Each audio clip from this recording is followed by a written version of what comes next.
Next up, though, trade down, and I'm almost trying to talk myself into 4th overall for Mykel Williams, one of my favorite guys in the draft, still just 20 years old. He'll be 21 in June.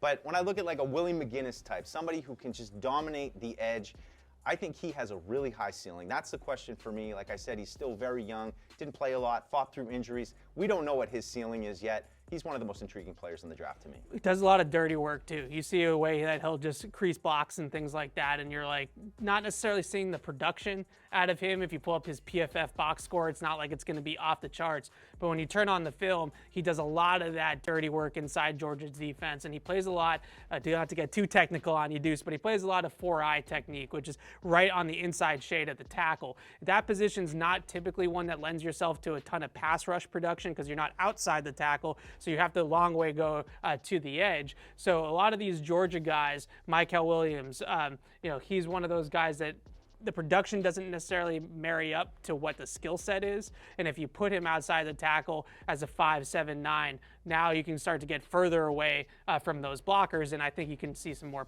production in terms of sacks.